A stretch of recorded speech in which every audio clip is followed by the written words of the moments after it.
Hey everybody, this is the developer change unit that we have here set up, showing you guys what the developer units look like, and then as I go through them, I'm going to vacuum them out, and you'll see that when I do, I'll be getting rid of all the developer is just like fine iron filings.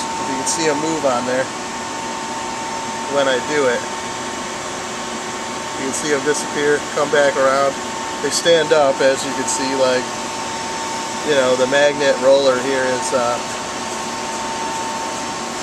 it carries the developer over the toner, and it mixed together here through the hopper.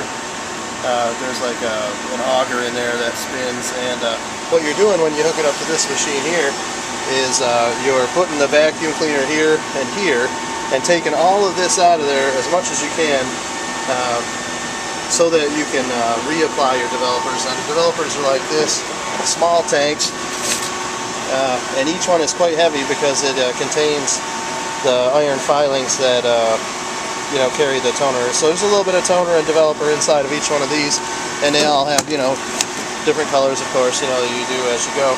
But they're quite heavy, you'll notice, compared to the toner itself. And what I'm going to do is hook up the piece, the electrical part that goes right here. So you take this piece here and you hook it up, line it up good, and screw it down, and then you've got power heading over to this machine here, and you can see when I turn it on it spins, and it's going through its motions now. You can see it all goes really pretty fast here. You can see toner coming out of it.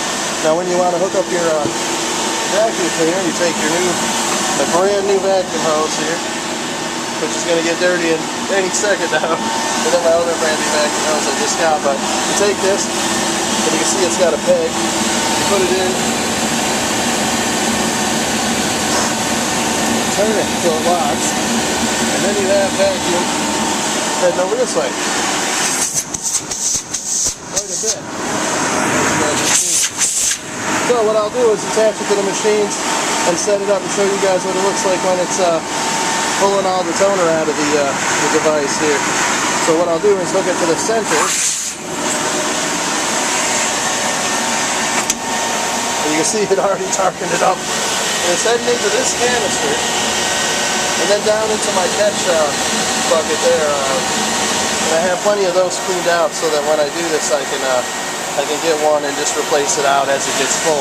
So I'll turn this on, and you'll see that the developer will start disappearing slowly as it pulls up through the machine. And once I'm all done, I'll take this and I'll actually lift it by this handle here, and then I'll attach my hose to this part, and then what I'll do is it'll slide down that way and come out the auger and go into the vacuum and out into the machine over here. And I'm going to do this for a little while until I get a bunch of these developer stations cleaned up, and then once I'm all set, I'm going to send some of them back and change the developer out and put it inside the machine, of course. But for now I'm just cleaning out developer units, and this is what it looks like. This is a developer unit spinning like mad and sucking up all the toner and developer that it can get. So yeah, I'll show you guys how this works in a little bit here when I got a nice clean one all set up.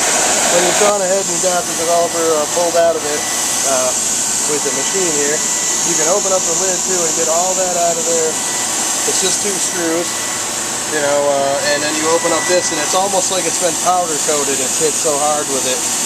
So what I'm going to do is, you can see this is the lid on it, on this yellow one. And like I was saying before, you're looking to get rid of all those bits of iron filings and magnetism, you know, capable things, you know, get it all out of there. And this is moving pretty smooth, so I assume it's pretty close to empty already. The auger, dirty on this one, as you can see. But when you've cleaned it real good, you'll see the auger is nice and clean. You're looking for that, so that when you go ahead and put it back together, you know you've gotten most of what you can out of there. So I'm going to go with the top here, clean all of it up, and then I'll come back and I'll show you guys what it looks like when I hook one on and start cleaning it out again. I'll show you how it attaches to this machine. It's a bit of a procedure there. Then you can see that the developer takes off out of here and up through, and the back of here has the two holes. Oh, back of this side, sorry. Two holes right there that are where it lines up and takes the developer out of there and here, and it feeds it up into there and then into your machine. And you'll have to replace at the end of this whole thing this filter and dump out this, which is getting kind of heavy already. So yeah, when you get the chance to turn everything off before you go unhooking any of this, or it'll flow back out and you'll end up with a lot of toner on you. So yeah, here we go, just making some developer switches, running my new hoses. I haven't even dirtied this hose yet here, and I'm about to any second now with this, and you'll see it just turn black, you know. Pretty funny. Like if I literally just got this, so you can see, like, I'm going to get rid of a lot of this, and it'll go down in there and start darkening up that hose. So I'm going to go right in there and get rid of all that I can, and eventually have this baby totally clean and ready to put back in the machine. Pretty neat. This is like literally powder coated on. It's stuck on there. So it's going to take some going to get that to all come off. I'll mess around here for a little while.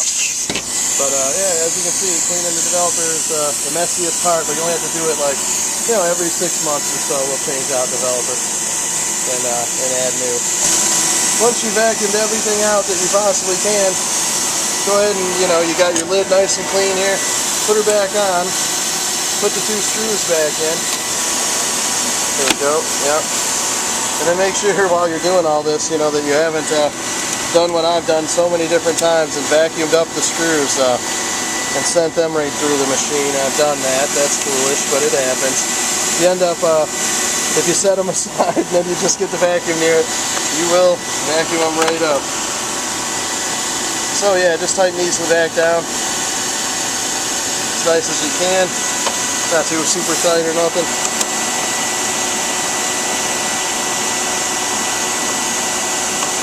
And then your developer is ready to be added to this clean developer unit. And I'm going to move on and do all the other ones, and then I'm going to add my developer. I'll show you guys maybe toward the end how I end up adding developer. Really, you just put it in the machine the same way you always do, and then you just slowly dump it over this auger blade. You know, as it's turning, you dump it over this area, and you'll see it build up. And it takes 3 of those cans, or you know, jugs of developer to fill up this item. So you end up using about 3 of them. Yeah, so perfectly clean developer unit. You check there to make sure your auger is nice and clean and everything is nice, good as you can get it before you go add anything else. Also make sure that your belt array here is turning nice. If there's any heavy resistance, you'll see I've still got some particles when I turn it. You know, they're stuck to that magnet roller there. But yeah, make sure you spin well here when you do this. If you need to replace any of these belts, they're pretty easy. They come right off here. Slide them over and then just slide the top part off. But yeah, we have a lot of spare belts, a lot of things like that. But when you notice it's bound, you know, the machine sometimes will say torque of DVL unit too high or too low, and that'll be a lot of this bearings gone bad in here, things like that, or these belts. But yeah, just make sure everything's nice and smooth. Make sure all your contacts are clean. And then this developer unit will be ready to be refilled. Yeah. Start on this yellow one here and see how we do. This blue developer unit, or cyan I should say, will give you an idea of how hard it is to get all that out of there. This auger, as you can see, is clean, and I've been, you know, able to get almost all of it out. But watch how this stuff stands up right when it comes around. See how that, like, the magnetic filings are moving? And then you come over this way and you can just see how many are standing up, like. And I couldn't get that out of there yet, so I'm going to go back to vacuuming it out again and see what I end up with. But yeah, you can see this one's just still got a whole bunch in it. You see they move when you turn it. The magnets just draw it across. I'm going to keep trying on this one. I thought I had it clean here, but I'm going to take the lid off and mess around. This one's missing a screw.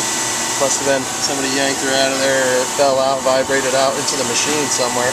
So I'm going to have to find a screw for that one before I go messing around. But yeah, as you can see, it's just ridiculous. Can't get it all out of there. When I was putting these in here, I noticed that some of them need this extra little shim, and some don't. Some make a nice connection, you know, without it. But I've been sliding that shim in to make it so that the gap between the two here is real tight, and then you flip this down to lock it in place. But when you're putting this on, I don't know if you'll be able to tell or not, but probably won't be able to see me doing it. Try to set this up somewhere you can see me do it. Do it like this maybe. You slide it so you can line up these. Line up the auger part over here. Slide it in there. Try to get it just right. It's harder than it looks.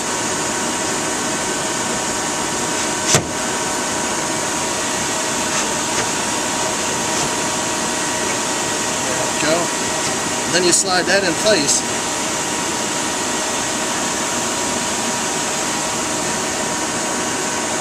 See how I have that all set up, and then I'm going to slide that shimmy right in there for this one, because it's this one actually has good tight seal, it seems. I'll see if I can get this to any good use at all. Yeah, once I slide it in there, it's kind of gaps it up a little, but you can see that I've now closed the gap nice, so it'll be a good vacuum, and then I lock that down. And then once I hook it back to the machine, I turn it back on. But you can see I've gotten through most of them here, and these guys are all the leftover ones. You end up holding this in the vertical position like this to try to get as much of that out as you can. And you can still see that it's spinning like crazy and trying to get all the little particles out. And they start coming down this way and going right in there and out. But the vertical doesn't lock anymore with this hydraulic. It does help you a little bit. But you stand here for about 3 minutes until you get every little bit of it out of there. You see it's spinning pretty fast. Yep, so this is about what you'll end up with. A little bit left. You can take it out of here. Go back to the center again. And see if you can get the last remaining little bits out of there. But you can see it's flying and trying to get rid of everything that it can suck up. But you know, sometimes those ones are stuck on with the magnet pretty hard, and then you got to go in and just vacuum them right out of there and spin it by hand. But yeah, here we go, cleaning another one. Some of them are because of static, I assume. But look at that, look at her go. I figured I'd film it and show everybody.